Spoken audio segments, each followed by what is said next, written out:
I got a couple of comments from people saying that I need to change my hair if I want to be considered desirable by employers. Well, I'll let you know on a little story. Back in 1995, when I first graduated college, I went out and got a short haircut. And at the end of the day, I still wound up with no job.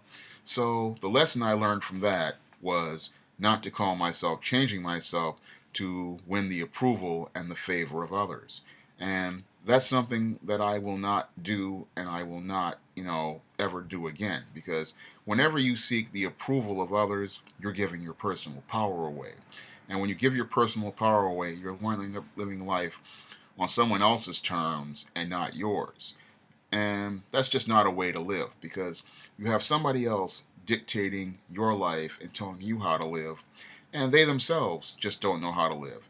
And the other part of it is that whenever you call yourself changing for others, they're not making any efforts to change for you. So why should I make an effort to change myself to win somebody else's approval when that person was never going to approve of me in the first place? I mean, this is basic stuff that, people, should have outgrown since high school. And that's just something I believe people need to learn. I mean, a guy with a flat top fade, if you're worried about this haircut, then there's something wrong with you because this haircut, has been around since the 1940s.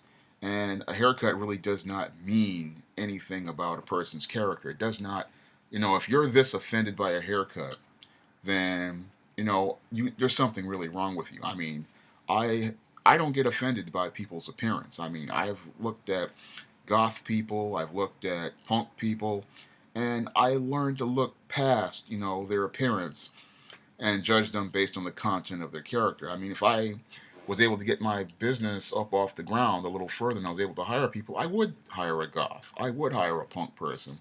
And I would hire them because they would be good at their jobs and the best of their ability. I would hire them based on the content of their character and the content of their work rate. And I wouldn't be looking at appearance because appearances, I've learned, they can be really deceiving. And a lot of people, they often fall for somebody's look and they wind up hiring somebody based on their looks. And then what happens is you wind up with a dead weight employee who winds up never producing anything of value. Appearance, again, it's very deceiving, and that's one of the things that I learned.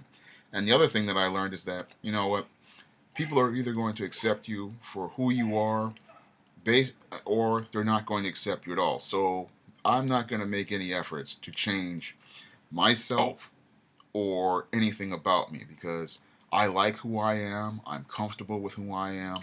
I'm comfortable with my style. This is who I am every day. And if you don't have an issue with it, then I believe there's something wrong with you because, I mean, a man with a flat top fade, I mean, there are many successful guys with flat top fades.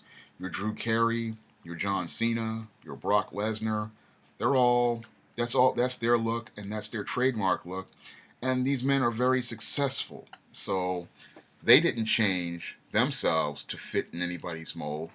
And they wound up being successful because of it and because they had the confidence to go out and be who they were. And that's something that every man needs to learn is that they have to, believe in themselves and say, look, this is who I am. And if you don't want it, then, move on. I have no time for you. I have no time to try to fit myself in somebody's mold and try to conform to somebody else's standard, a standard that they don't even follow themselves. I mean, every man, values a man again based on what on the content of their character. Real men value them on the content of their character. They don't go by appearance because again, appearances can be deceiving and what looks good may not be good for people and who looks good may not be valuable, to an organization.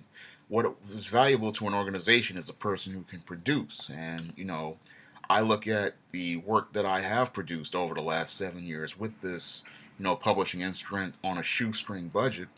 And that should speak for itself to any employer about, worker productivity, and work rate and quality and professionalism. And this is what I present. I mean, if you watch any of my videos, you will see a guy who presents professionalism, intelligence and eloquence. And if that's not, considered an asset to an employer, then I don't know, what would be considered an asset. I mean, a guy who's college educated, professional, can work on his own, a self starter, a good organizer, a good manager, um, pretty decent leadership skills.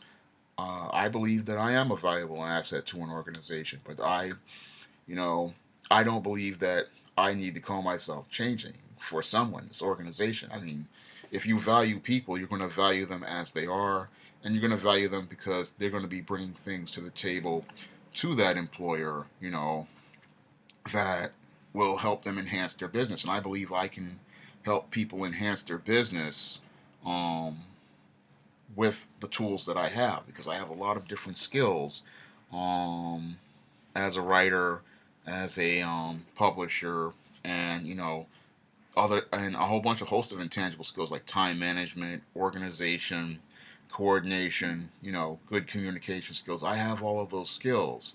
Um, and I believe that that's going to make me an asset to an organization. I believe that when a man tries to call himself changing for others, that is a sign of weakness. And really, if you want to have a strong organization, you learn to value each individual again based on the merits of their work, not whether they can conform to your culture. Because people who conform, they become yes men, and a yes man usually has no ideas and no solutions, and all they do is spend 90% of their time brown nosing and trying to seek the approval of others because they lack the confidence to go out and do what is best for them. And that's basically what I believe a conformist is. A conformist is a really weak person, and I don't plan on conforming just to be a part of an organization. I believe an organization, when it values people, values them for who they are, based on what they have seen. Because I have a philosophy called as is.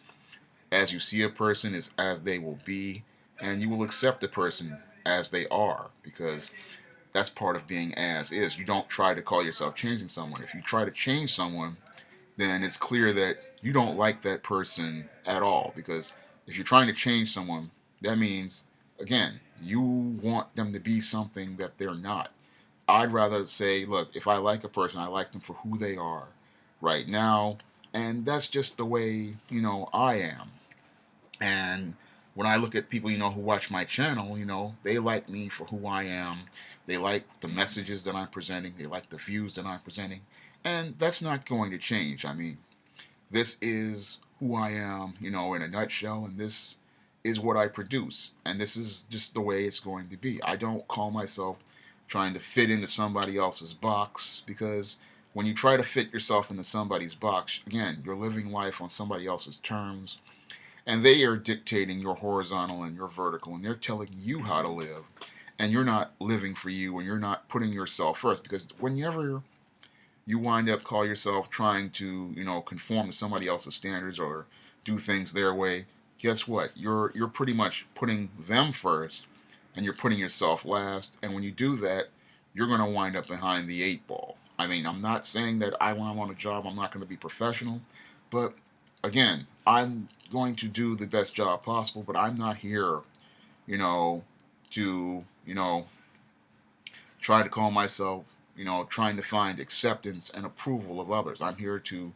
do the best professional job possible. And when I make videos, I try to make, the best quality videos possible. And, I don't try to fit in somebody else's mold. I always look at it as when you try to fit in somebody else's mold, you're just going to wind up with another weak beta who just, does what he's told and then winds up, at the end of the day, never accomplishing anything but somebody else's goals. And he winds up, being, like the character in About Schmidt. There was a movie called About Schmidt with Jack Nicholson. He was that kind of guy. And he wound up at the end of the day with absolutely nothing at all. And that's not the type of life you really want to live. I mean, I believe God puts everybody on the earth to, accomplish something in life. And I'd like to, go out and accomplish something. And in order for me to do that, I need to be myself, and I need to be comfortable with myself, and I need to, if I don't accept me, No one else will, and that's why I refuse to change.